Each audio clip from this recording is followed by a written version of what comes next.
Good evening, everyone, and welcome back to the channel. This is KDK Kyo Daiken.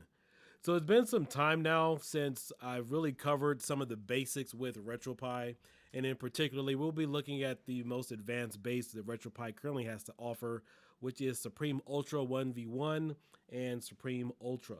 So as you guys know, I made Venom earlier on this year, and Happy New Year to everybody going forward. So I know a lot of times we get used to just kind of talking about all the latest and greatest and everything coming out with Retropie, but we definitely don't want some of the noobs and the beginners out there to get left behind. And I also thought it would be a great opportunity to kind of recap and rehash everything that we know about Supreme Ultra and what we know about Retropie in general, because I still see a lot of some of the earlier on questions, or I still see questions being answered or asked based upon things that was covered maybe 2 or 3 years ago. So I figured it'd be a good time to kind of recap where we are now, go over some of the scripts and some of the basic advancements that RetroPie has to offer. So with all that being said, you know what time it is. Let's get into it.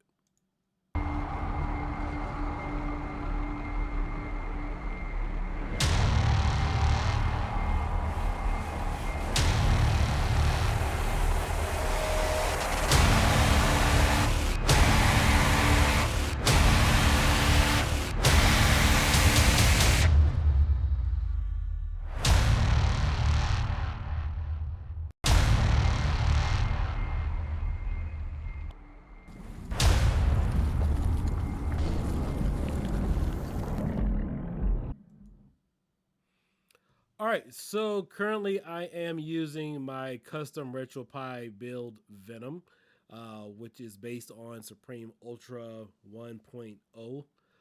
Currently, it is I have two variants of this. Doesn't really matter. We're going to cover the basics, but I'm just giving you guys a little bit of background what's going on here. I am using Venom. This is the 1 terabyte image. Comes in two different formats: 1 terabyte and also a 400 or 300 gigabyte, 327 gigabyte image. It is fully capable of playing light gun games, trackball games. You can find that pretty much on any RetroPie build. And so some of the questions that I still see being asked in the groups are light guns, trackball connectivity. What is arcade one up ready? We'll get into that. Also, what can RetroPie run? So a lot of this that I've covered from the beginning, I've been using RetroPie now since 2018.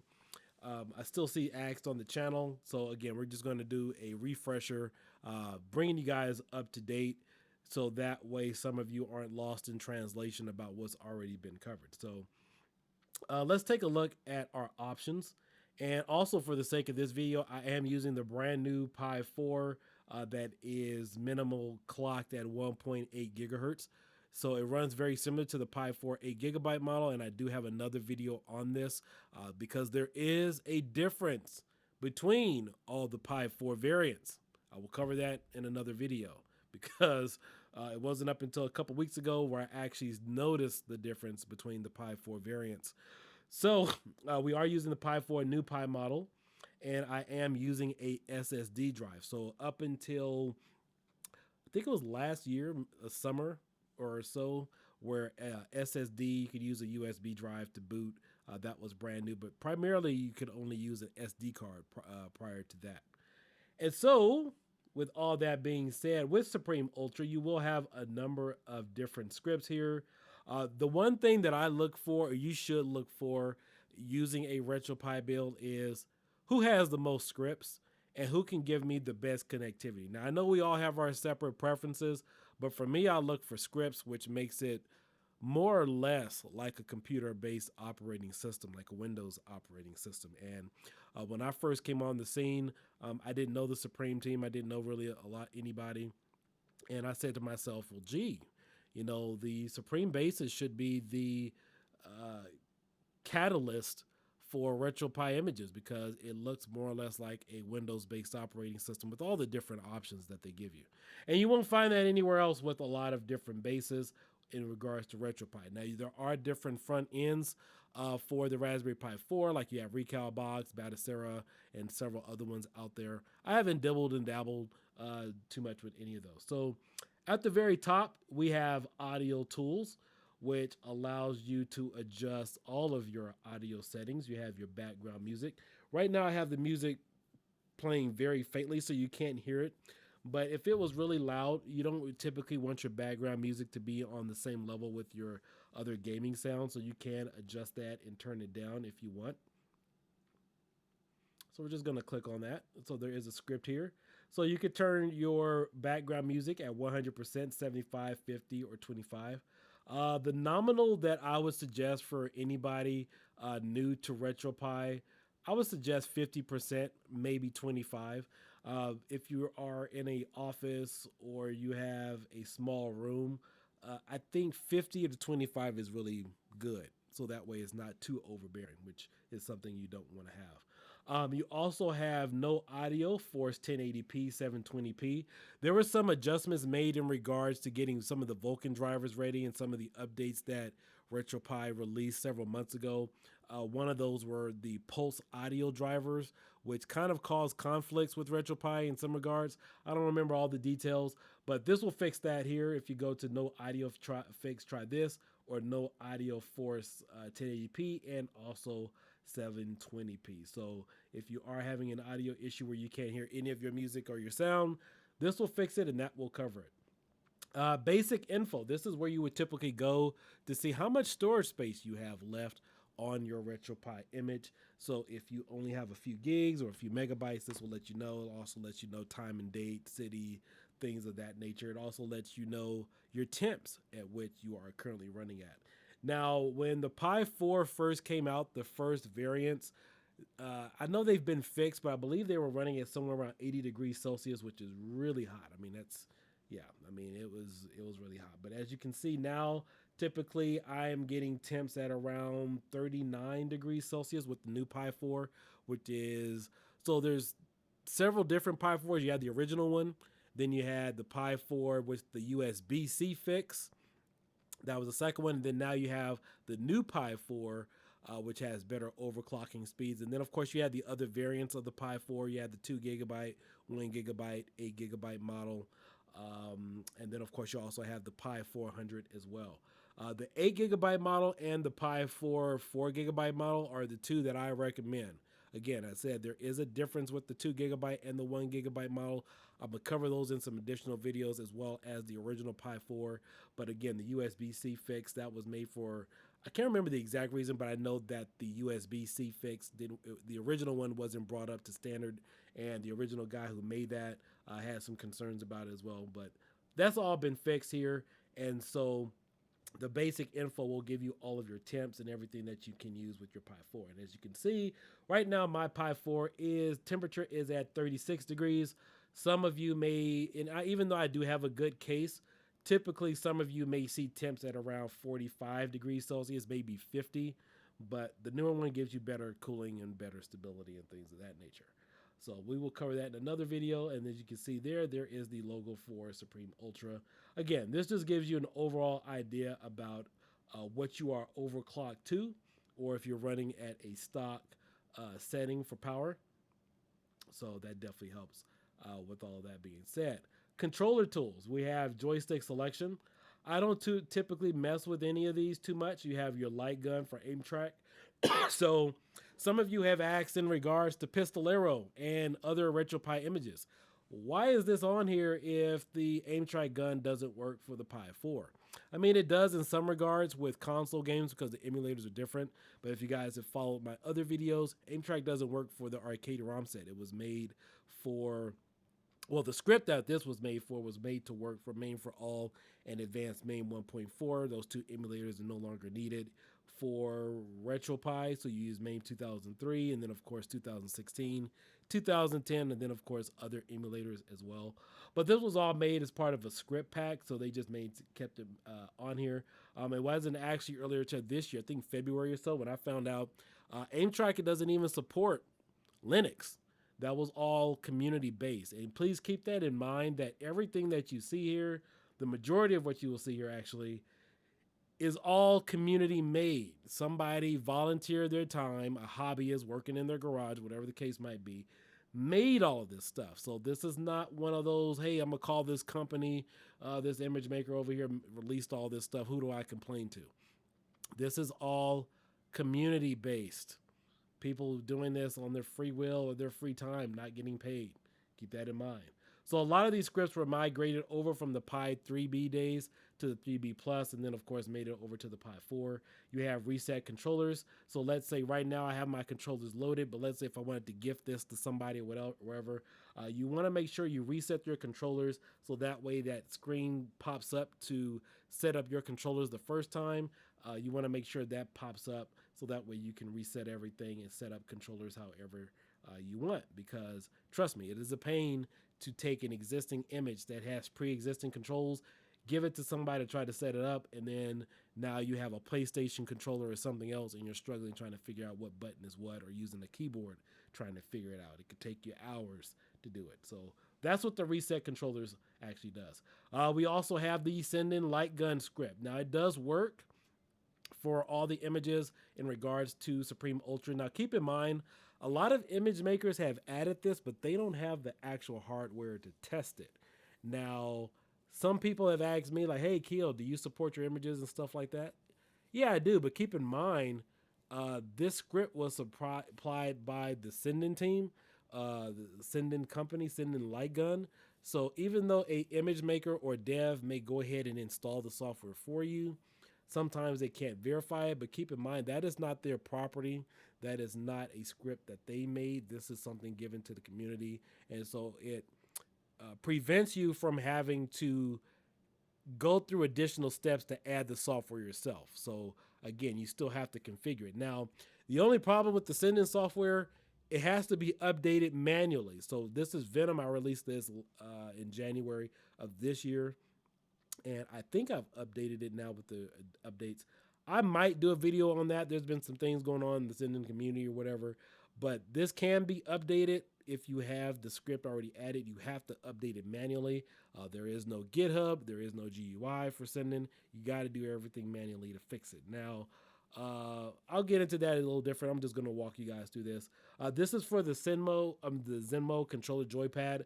Zenmo, I've seen or used it with my Atari Fight Stick. If you guys follow some of my other videos, but they do make Zenmo controller boards that you could typically find at Micro Center and other places. I mean, you could get them on Amazon or whatever, but commonly they're mostly found at Micro Center and in some of the other units that they sell there. They're slowly changing it, but this is a script that'll help you get you set up for that. So just FYI. Emulation tools. I never use any of these. You have Start Aimberry, Start DOSBox, Start Recast, Start Residual VM. So these are all here as far as the tweaks. You do also have N64 tweaks, but again, these are things that I typically never use, but these can help give you better stability for some of the emulators. Fix my build. Now, this is a tricky one. So some of you have wondered why is Supreme Ultra or some of the Supreme bases a little bit bigger than normal. So typically Supreme Ultra and a lot of the other bases average about 28 gigabytes. So Ultra in itself is about 16 gigabytes. And there's a backup file on here for Fix My Build that will return your build back to default statuses in case you ever mess up, you ever delete an emulator or mess up some settings. So this will revert the build, the base build, back to its original form so that way you don't have to reflash it. Now there's a catch to that. Now keep in mind this Venom image that I made, Damaso has used it as well. Wolfenose has one that's based on Supreme Ultra, and there may be a few others. I know that Out of My Mind Gaming, he made his Robo Matrix off of Supreme Ultra. So keep in mind, all those are customized Supreme Ultra bases or Supreme Ultra images. So if you hit the Fix My Build, it will revert everything back to the original Supreme Ultra. It will not revert it back to the modified version that either one of us image makers have customized for you. So a lot of what you would see here on Venom would erase if you hit the Fix My Build button. So yes, it always is a better thing to back up an image once you already have it configured and copied over the way that you want it. But again, that is a cool tool, but just want to make you guys aware that it will revert the build back to the default Supreme Ultra and not the one that we supplied for you. Front end selector. So this is a quad boot image. So you could boot directly to emulation station. You could boot directly to Pegasus, Pixel Desktop, or a track mode. There's only one other image out there or build that has a track mode. On a lot of other images, it fails. So if you guys want the premier track mode for Retropie, you will need to have Supreme Ultra. And then of course, before you want to boot to a track mode, you want to make sure that you copy over all of your emulation station controller layout to a track mode so that way everything works appropriately. So we could go ahead and back out of that. GunConf, I can't remember why this is here. I think this might have been something migrated over from the Pi 3B Plus. Let's go ahead and click on it and see what it does. I don't remember exactly what it does. I think it starts the script and then it just exit out. Okay, I think I remember what this is for. It's something that you guys really don't need to worry about, so you don't have to worry about that. We're going to skip over this. This is a custom script that I have specifically on my image that I call Retropie obsolescence, which can turn your image and make it whatever you want it to be. So if I wanted to have a custom theme with music, it would load all of that instead of me having to make an entirely separate new image. That's what that does for me. That was a gift that was given to me. Raspberry config and RetroPie tools. Those are two defaulted scripts and options that are provided by the RetroPie official team. Nothing spectacular about these, but this is where you would go to adjust all of your configs for RetroPie.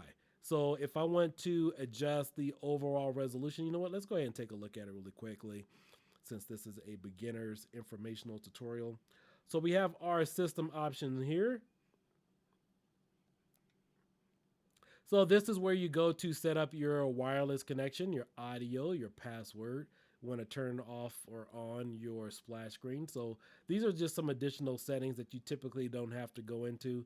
Sometimes a lot of us image makers and even the Pi, not the Pi devs, but Supreme devs kind of go ahead and set up all this for you. Now, there is something important in here. Let's go to display options. And this is resolution, underscan, pixel, screen blanking. Resolution, as I've said here many times here on the channel, this helps you prevent from having to overclock. So right now, I think my resolution is set to 720p, and it wasn't up until the release of the Pi 4 we were messing around with RetroPie where we found out that RetroPie overworks itself. So a lot of people are typically scaling their RetroPie at 1080p for their TV and then try to get 4K optimization and totally pointless. But what that does is because the Pi is trying to send out a signal at 1080p and 720p, for example, a lot of people have tried overclocking. And what that does is it causes the Pi to work harder. So the best thing to do is downscale the resolution to something a little bit lower so that way it's not working as hard, and then let the TV fully upscale to 1080p or 4K, whatever the case might be, even though it's not really 4K. I'm just using that as an example.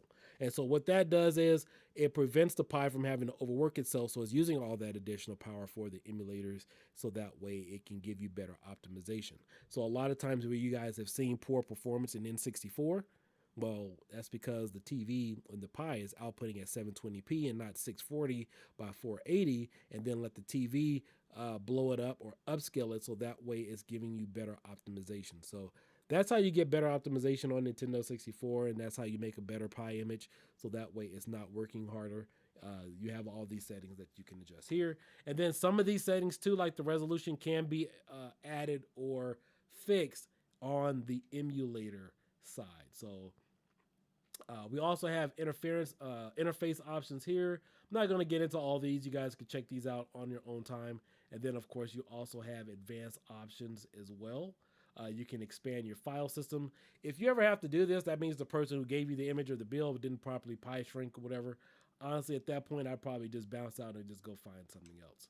All right, so also another thing too, if you are using a custom image like mine's, Venom, or some of the other ones that are out there, please don't update. They're really, unless you really know what you're doing. If you're a beginner, make sure you back up everything first. But you typically don't want to update unless you know what you're doing.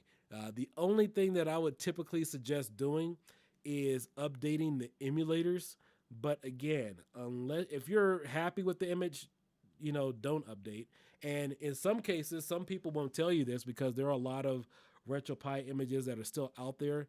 They added a lot of tweaks and configs, and they can't boot from SSD or boot from SS or boot from USB drives. And if you try to update, it'll erase a lot of emulators on there, and you won't be able to get the optimization that you will because they didn't update everything for you. And with that, you still have a lot of emulators that are outdated. And so typically, if you update, you'll break the entire image. So you'll be SOL on that. Retropie tools. So in Retropie tools, this is a lot of stuff that came over from Raspberry Pi 3B Plus days. You have Bluetooth, which allows you to set up your PlayStation 3, PlayStation 4, your other Bluetooth controllers. I do know with some particular cases, like the Nesby case, I know a lot of people had issues with the 8-bit DOE and Nesby case compatibility with Bluetooth. Takes about a good 5 to 10 minutes to set up your Bluetooth controller.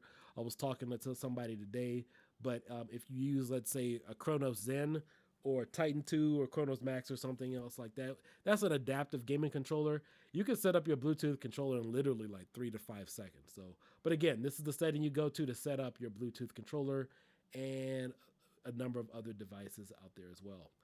This is cleared playlist or cleared your last played. So if you are giving this to somebody, you want to look at brand new even after you've done your modifications, this is something you want to select.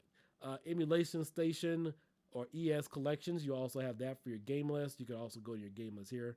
I'm not going to click on any of these.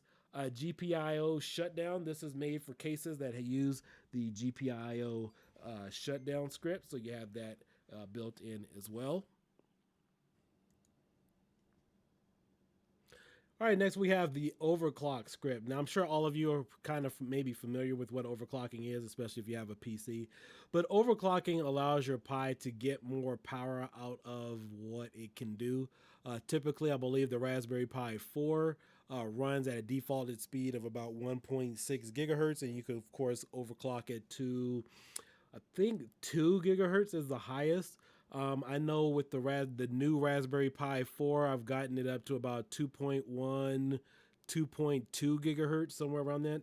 But again, as I said earlier, for most cases, you don't typically need to overclock. All you have to do is downscale the resolution so that way it's not overworking itself. But this is what that overclock setting allows you to do. And if you guys want to check out my overclocking video, I believe I have one of the coldest temperatures for the Pi 4 when I put it in ice water and I got a cool temp of about, I think it was like 3 or 4 degrees Celsius. I could have kept it, let it go a little bit further, but you can also check your temps. You can see how hot the Pi runs. But again, there's been a lot of advances now in the Pi 4 where it doesn't overheat or anything. But essentially, that's what the overclocking script allows you to do. It allows you to overclock your Pi, and then of course it allows you to check your temps while you're overclocking the unit.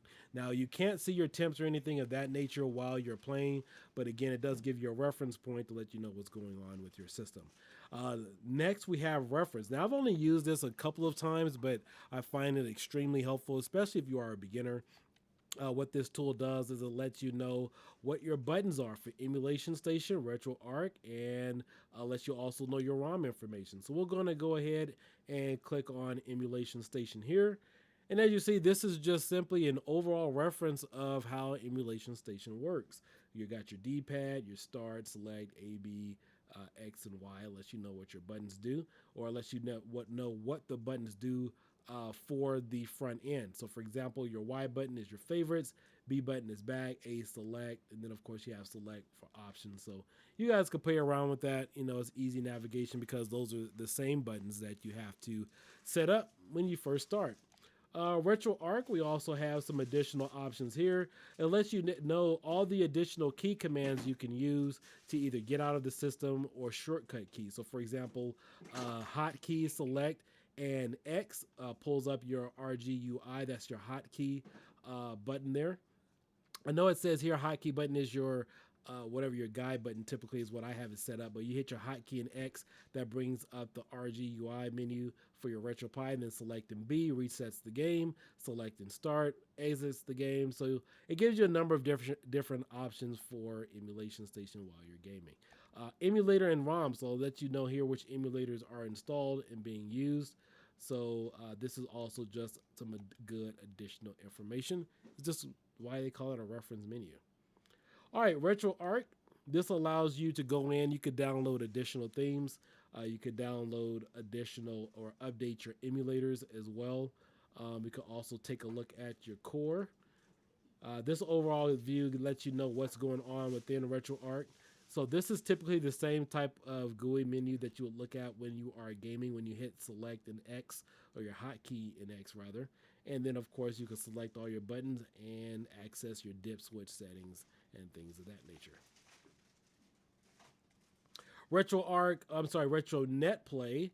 This allows you to play with people online. So yes, you can play people on Retropie. It is one of the cheapest and most affordable ways to retro game. Now, in order for this to work, you have to be on the same version of Retroarch, or Retropie. So I believe the last one was, is it 4.6, almost 4.7? It's been a while since I've checked it. But if you guys are all on the same base, like for example 4.4, 4.5, 4.6, whatever, you and the other person has to be on the same Retropie base in order or version for it to work. So that is the only way RetroArch Net Play will work. You have a run command. You typically don't need to use this unless you're typing in some type of scripts, which you will usually do from a PC. And then, of course, you have show IP. Now, the show IP button or option, obviously, you could do this on your home computer, but if you want to know your IP specifically for your Retropie device, all you have to do is click on this, and it will let you know what your default IP is, which will be 192.168.1, or something of that nature. There is another way to do it. If you want to do it the harder way, if you can't access or see your screen to find out what your IP address is on Retropie, you could also log into your home network over your router and find out what devices are connected that way. But this is just all here to keep everything simple. System info here. Again, this is very similar to the overclocking script. It lets me know how hot or how cool my Pi is running. Right now, I'm at 39 degrees Celsius, which is very, very cool. It's only gone up 3 degrees. Keep in mind, I have a different Pi 4, so typically some of you may have a temp. Again, it also depends on the base too. May run at about 50 degrees Celsius, maybe 55. And as you can see down at the bottom, it also lets you know my storage device. So I am using a 1 terabyte drive. Available space is 917 gigabytes. Used space is 628 gigabytes. So I have 262 gigabytes available. So that's what this particular menu keeps you informed about.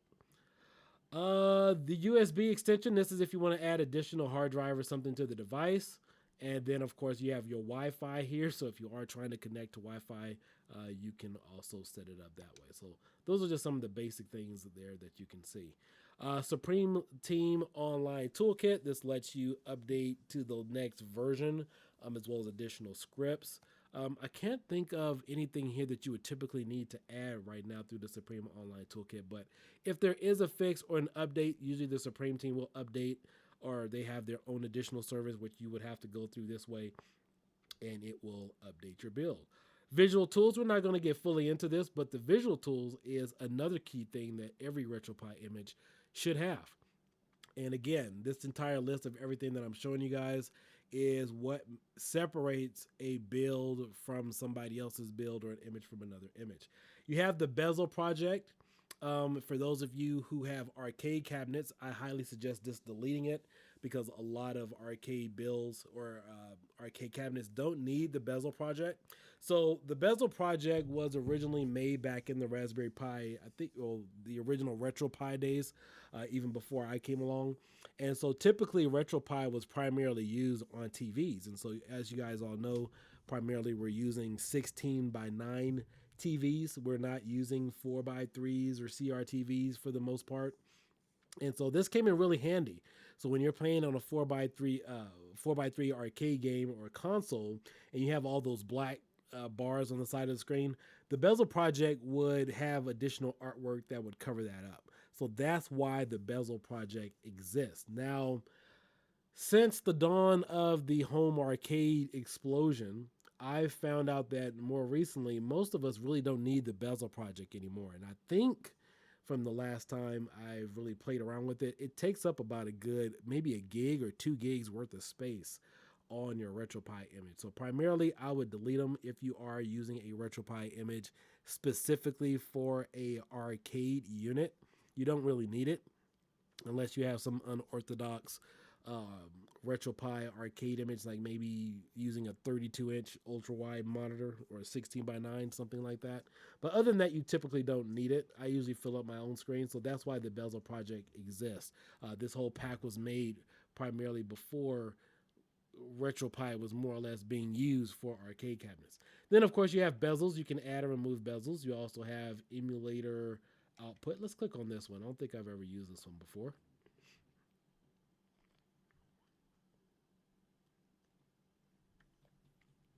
All right, so this sets up the emulator resolution tool.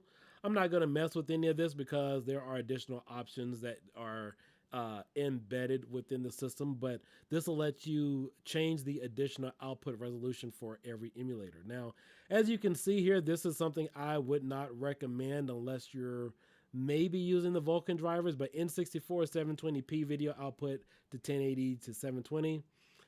I wouldn't suggest that. I would leave it at 680 something, whatever, or maybe 5.4, so that way you get better emulation performance. So again, you have some options there for your emulator output. Then, of course, here you have a theme randomizer. So as you can see right now, I'm using my own KDK Venom theme. But if I turned on this randomizer and I have additional themes loaded, it would be like a Windows operating system where you can automatically change different in this particular case, different themes on here.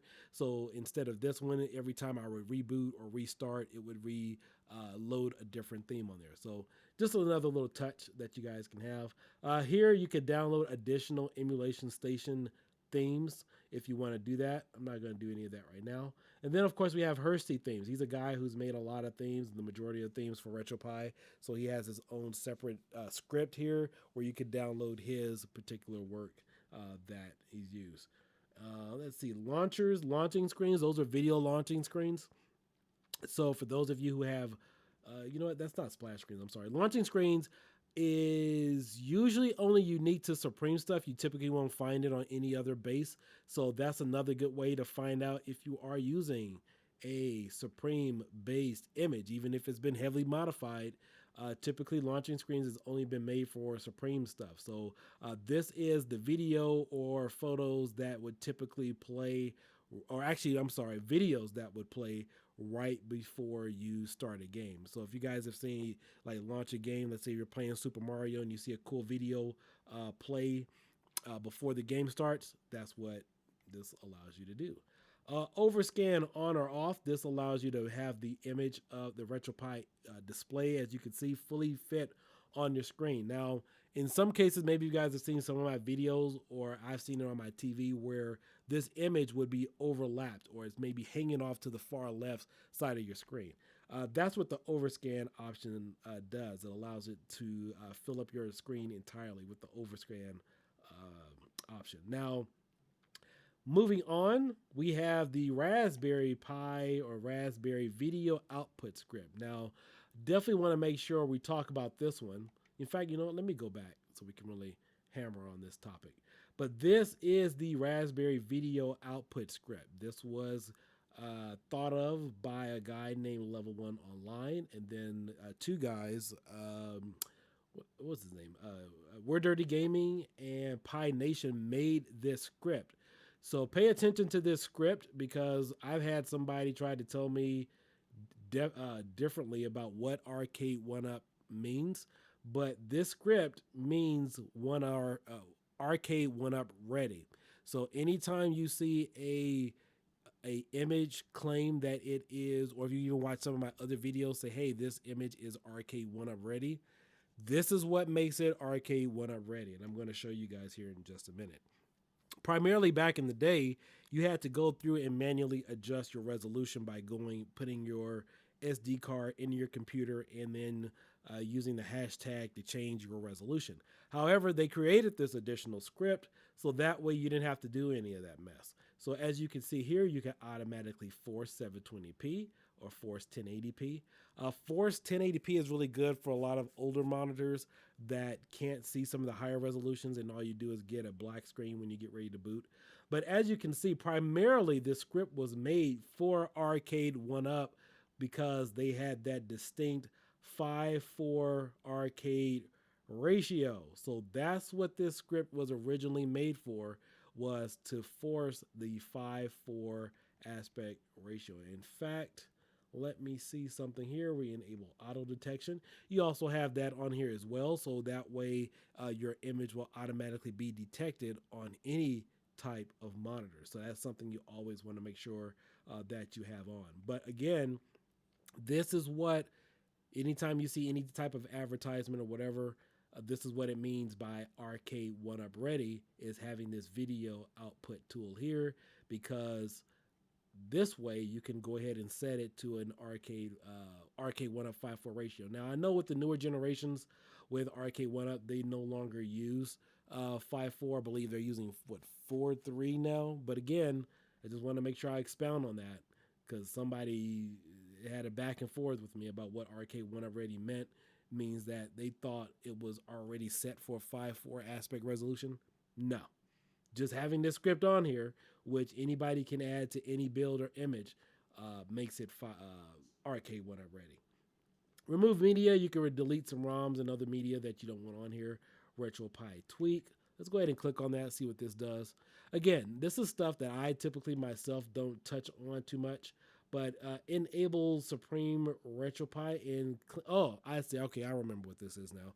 So what this does is, if you guys want to have that stock version look of Retropie, that's what this allows you to do. Or if you want to go back to Supreme Ultra, how you have the cool menus and all the options, it puts it back to this.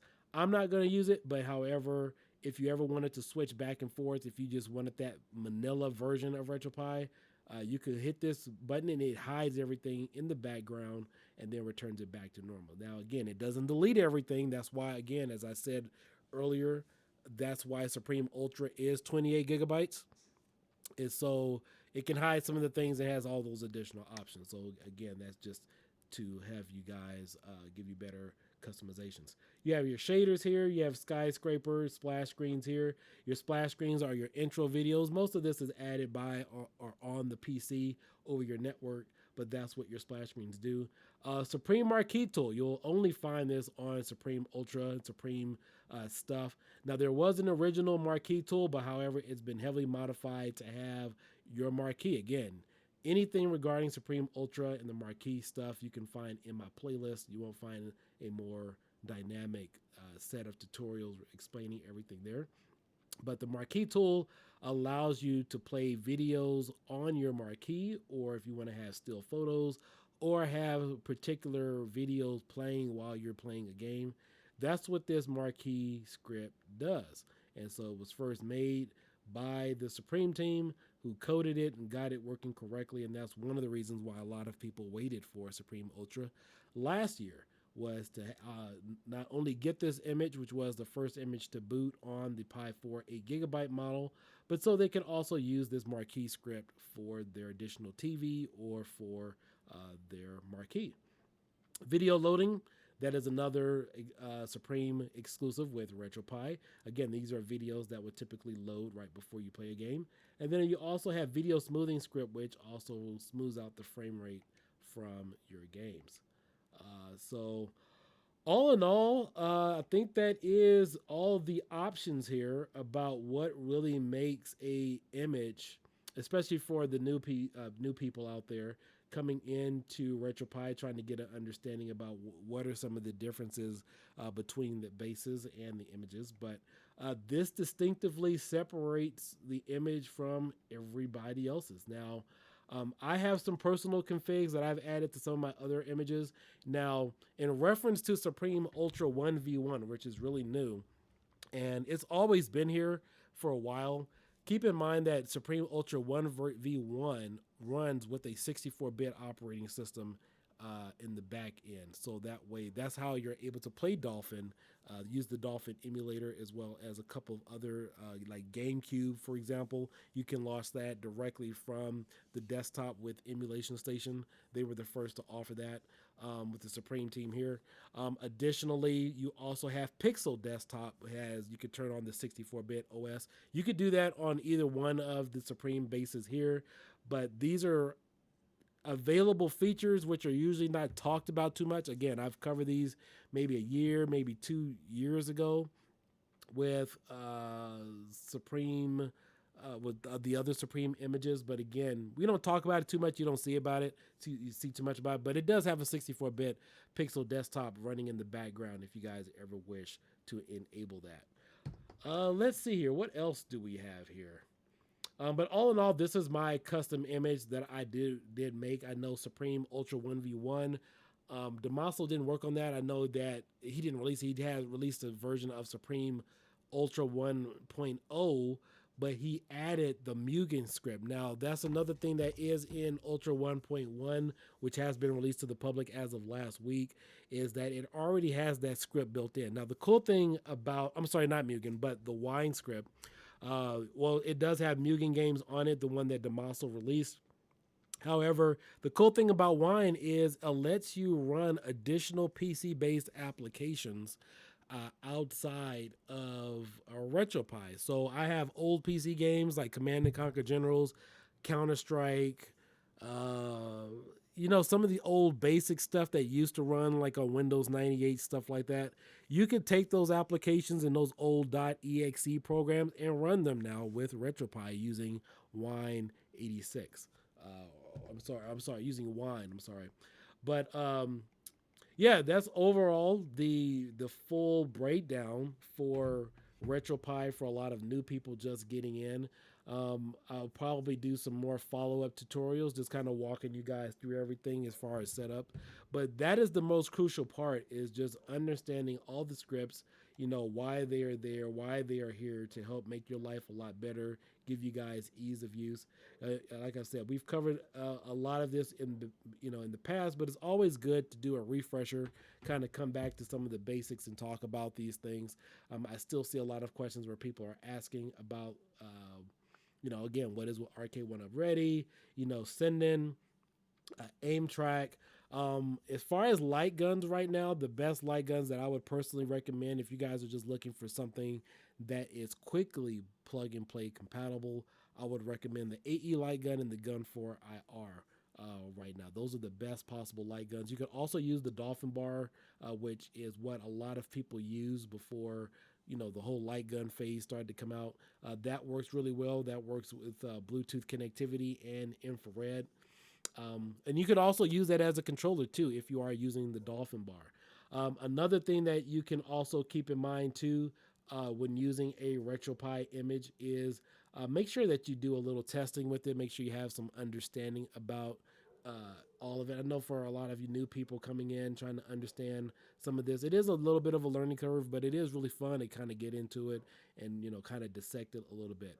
There are affiliate groups that a number of us run that you'll get accurate information, such as RetroPie Official, Arcade Paradise, my personal Facebook group, Keel Dyke and Hobbies. And then there's other RetroPie groups that are out there, like the Supreme Team group. And all these groups that I can personally vouch for, as well as some additional arcade modding groups where people actually know what they're doing. And again, this is not information that you are just randomly getting from somebody else. I helped. I was one of the first people that had the RetroPie working on the Pi 4, working with the members of the Supreme team. So I've been in this, especially with the Pi 4, since its exception. Testing out the good, the bad, the ugly. Things that you can do, testing it. And then, of course, I know it's kind of grown into some other areas where other people are out there doing their own, tweaks and stuff. But all in all, it's definitely come a long way. I'm really happy with it.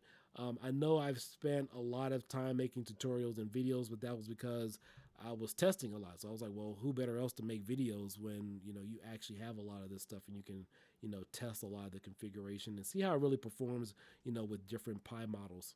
But again, I will have a follow-up video on this kind of explaining what is the biggest differences between some of the other Pi models versus the Pi 4, the original Pi 4, the new Pi 4, and the Pi 4 8 GB model. And like I said, there is a performance difference.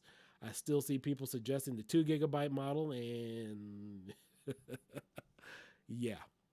But for the most part, you won't really see a lot of these performance differences if you're just using a stock version of RetroPie. But when you have a system set up as this, running additional scripts in the background, even stuff that I don't know about, it makes a big difference on performance in gaming. And so, with all of that being said, guys, this is KDK Keo Daikin. Consider subscribing to my Patreon. I offer additional things on there, artwork, additional tutorials, troubleshooting, or if you just want to show your thanks and appreciation here on the channel, also consider subscribing to the channel if you just want to say, hey, what's up? Definitely appreciate anything. But again, just definitely wanted to touch on some of the basics of Supreme Ultra as well as the basics of RetroPie. And trust me, you will not see all of these options on any stock RetroPie version. I can't stand to look at it, and it doesn't even come included with BIOSes, which you would typically need to load yourself as well. So, and keep in mind too, even though if you're not even happy with the image, you can always rip the ROMs from it with the artwork. Most of the time, it's already been scraped for you, and it saves you the legwork from having to kind of scrape everything yourself, scrape it manually, or having to go to another source and re-download it. At least you guys get a good ROM set. Now, if you do consider downloading Venom, this has the largest arcade ROM set on here at about, what was it? Let's see, I got 176 lightgun games. We are at 2,866 arcade games on here. So, and again, with Supreme Ultra 1v1, you can also run Mugen games on there, Wine, Box 86. Those are some good things you guys can do with the image. And then, of course, you also have the marquee tool. So, again, guys, this is KDK signing out. I hope to catch you guys later. Peace out. Have a blessed new year. Bye bye.